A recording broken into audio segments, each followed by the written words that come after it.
Okay.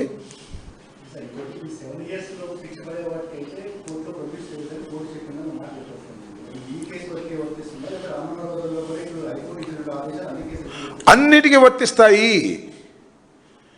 This is the judgements given by high courts. ఇందాక నేను చదివినటువంటి హైకోర్ట్స్ ఇచ్చినటువంటి జడ్జిమెంట్స్. ఇందాక చెప్పాను మీకు ప్రతాప్ ఘరీ అండ్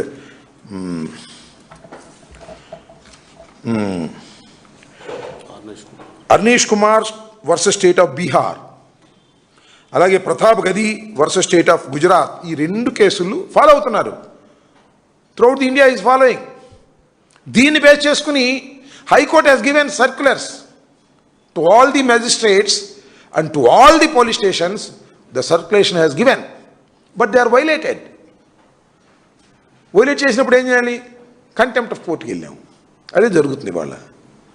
ఇది ఈ ఒక్క రాంబాబు కేసులోనే కాదు, లేదు సుబ్బారావు కేసులోనే కాదు, ఏ కేసులో అయినా పోలీసు వారే కదా సెక్షన్లు పెట్టేది, మనం పెట్టాం, పోలీసు వారే పెడతారు.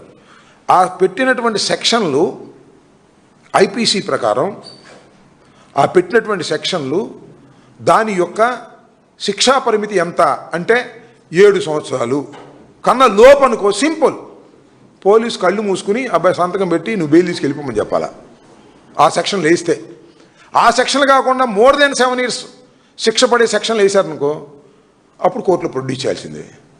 That is the mandatory. ఇది కూడా మ్యాండేటరీనే. కానీ ఈ మ్యాండేటరీని కూడా వైలేట్ చేస్తున్నారు పోలీసులు. వాళ్ళని కంట్రోల్ చేయాల్సినటువంటి బాధ్యత ఉంది. డీజీపీ కంట్రోల్ చేయడు, చంద్రబాబు నాయుడు గారు కంట్రోల్ చేయరు, హోంమంత్రి గారు కంట్రోల్ చేయరు. ఎవరు చేయాలి? ఇంకా అల్టిమేట్ న్యాయస్థానాలే కదా. అందువల్లే న్యాయస్థానాలకు వెళ్ళవలసిన అనివార్యమైన పరిస్థితి వచ్చిందని ఈ సందర్భంగా చెప్పదలుచుకున్నాను. ఓకే.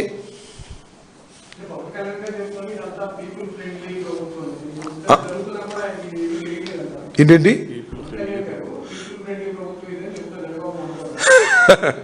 ఇప్పుడు పవన్ కళ్యాణ్ గారికి ఇప్పుడు అదేదో ఒక సామెత ఉంది బ్రదర్, నిద్రపోతున్న వాడిని లెగ్గొట్టొచ్చంట. నిద్రపోతున్నట్టుగా నటించేవాడిని మనం ఏం లెగ్గొడతాం? తెలిసినోడికి తెలవనోడికి చెప్పొచ్చు, తెలిసి కూడా తెలియనట్టుగా విని కూడా వినట్టుగా ఉండేవాళ్ళని మనం ఏం చేస్తాం? పవన్ కళ్యాణ్ గారిని ఏం చేయాలి నాకు అర్థం కాల. ఇంత బ్లెండర్స్ జరుగుతుంటే పవన్ కళ్యాణ్ గారు ఇది ఫ్రెండ్లీ గవర్నమెంట్ అంటే ఏం చెప్పాలి? ఎక్కడ ఫ్రెండ్లీ గవర్నమెంటు? 7 గంటల సేపు 7:20 నిమిషాల వరకు నా ఇంటి ముందు విధ్వంసం చేస్తుంటే కళ్ళు మూసుకున్న పోలీసులు ఫ్రెండ్లీ ప్రభుత్వం ఇది నాకు తెలియకడుగుతాను. పెట్టుకోవచ్చుగా, కేసు పెట్టుకోవచ్చు, కోర్టులో ప్రొడ్యూస్ చేసుకోవచ్చు అనుకో, జైలుకి పంపవచ్చు. ఇదేం గొడవ? ఇంటి మీద దాడి చేస్తారా? ఇలాంటి ప్రెసిడెంట్ వస్తే ఎవరింటి మీద ఎవరు దాడి చేయడం? ఇంకా పోలీసులు మేనేజ్ చేసుకుంటే ఎవరి మీద దాడి చేయొచ్చు, నన్ను కూడా చంపేయచ్చు నడి రోడ్డు మీదే. తర్వాత కేసులు వేసే సంగత పోలీసులు మేనేజ్ చేసుకుని ఏదేం చేసేయచ్చు కదా అనేటువంటి ఒక ఆలోచన ప్రజల్లోకి వెళుతుంది కదా. దీనికి పవన్ కళ్యాణ్ గారు ఇది ఫ్రెండ్లీ ప్రభుత్వం అంటే ఏం చెప్పాలి? ఆయనకి ఫ్రెండ్లీ ప్రభుత్వం, ఆయనకి జనసేనకు కూడా కాదు, ఆయన వరకే. జనసేనకు ఫ్రెండ్లీ ప్రభుత్వం అంటే వాళ్ళు ఒప్పుకోవట్లేదు పాపం. ఈ ప్రభుత్వం ఫ్రెండ్లీ ప్రభుత్వం కాదు, ఏం ప్రభుత్వం కాదు, మమ్మల్ని ఇబ్బంది పెడుతుందని జనసేన వాళ్ళే అంటున్నారు.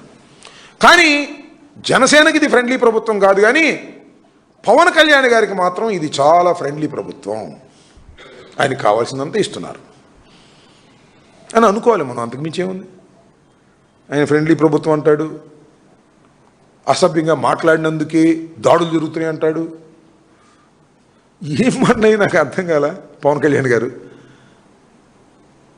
అసభ్యంగా జరుగుతున్నాయి కాబట్టి దాడులు జరుగుతున్నాయంటే, వెనక రాయలసీమలో ఒకటి ఉండేది, మా నాన్న చంపారు వాడిని చంపాలనేవాళ్ళు. అది న్యాయమా? మా నాన్న చంపాడు అంబటరాంబాబు, అంబటరాంబాబు వేసేస్తాం అని కొడుకులు బయలుదేరేవాళ్ళు. అది ధర్మమేనా? ఇదేంతేగా. అసభ్యంగా మాట్లాడి కొట్టమన్నాడు పవన్ కళ్యాణ్ గారు. అసభ్యంగా మాట్లాడి కొడతారా? అసభ్యంగా మాట్లాడిన వాళ్ళందరినీ కొడితే లా అండ్ ఆర్డర్ ఉంటుందా? పోలీసులు ఎందుకు? మా నాన్నను చంపితే నేను వాళ్ళ నాన్నను చంపితే ఇంక పోలీసు ఎందుకు? ఆటవిక సమాజమే కదా. దీన్ని కూడా సమర్థిస్తాడు ఆయన.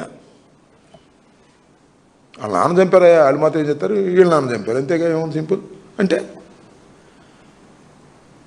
సో పవన్ కళ్యాణ్ గారికి ఇది చాలా ఫ్రెండ్లీ ప్రభుత్వం, ప్రజలకు మాత్రం ఇది దుర్మార్గమైన ప్రభుత్వం. చూశారు కదా ఈ ఇన్సిడెంట్. కానీ ఇంకేం కావాలి చెప్పండి నాకు? 37వ తారీఖు జరిగిన ఇన్సిడెంటు, ఆ తర్వాత జరిగిన పరిణామాలు కన్నా ఇంకేం కావాలి? లా అండ్ ఆర్డర్ ఫెయిల్ అయిపోయింది ఈ రాష్ట్రంలో అని చెప్పడానికి.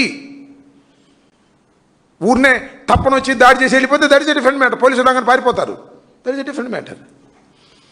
పోలీసులు అక్కడే ఉంటారు, అక్కడే మందుబాటలు పంచుతారు, అక్కడే గంజాయి తవనుకుని వేసుకుంటుంటారు, అక్కడే పెట్రోల్ బాంబులు వేస్తుంటారు, పోలీసులు ఏమో సర్దుతూ ఉంటారు, కార్లు బగలు కొడతా ఉంటారు. ఒక్కసారి విజువలైజ్ చేయండి. అదే మీ కొంప మీద జరిగితే ఎలా ఉంటుందో? నా కొంప మీద జరిగింది, అది నేను అనుభవించా. ఒకసారి విజువలైజ్ చేయండి రాష్ట్ర ప్రజానీకం. పోలీసులు నిర్వీర్యం అయిపోయి నుంచుంటారు, అంతే, ఏం లేదు. నన్ను మాత్రం 10-20కి నన్ను తీసుకెళ్ళిపోతారు. ఆ తర్వాత 3-4 గంటలు అక్కడే జరుగుతూ ఉంటుంది. సో ఇది చాలా దుర్మార్గం. ఈ దుర్మార్గాలకు అన్నిటికీ అడ్డుకట్ట వేసే విధంగా న్యాయ పోరాటం చేయబోతున్నాము. న్యాయ పోరాటంలో ఇది తొలి అడుగు. పోలీసుల మీద రిట్ ఫైల్ చేయటం, ఎవరైతే రిమాండ్కు పంపకూడని దానిలో కూడా పంపినటువంటి జ్యుడిషియల్ ఆఫీసర్స్కి సంబంధించి రిజిస్ట్రార్ గారికి కంప్లైంట్ చేయటం, ఈ 2 విషయాలు ఇవాళ చేయడం జరిగింది. అదే విషయాన్ని మీడియా ద్వారా రాష్ట్ర ప్రజానీకానికి, న్యాయ నిపుణులకి, న్యాయవాదులకి, సమాజంలో ఉన్న ముఖ్యులకి తెలియపరిచే కార్యక్రమమే ఈ నా పత్రికా విలేకరుల సమావేశం.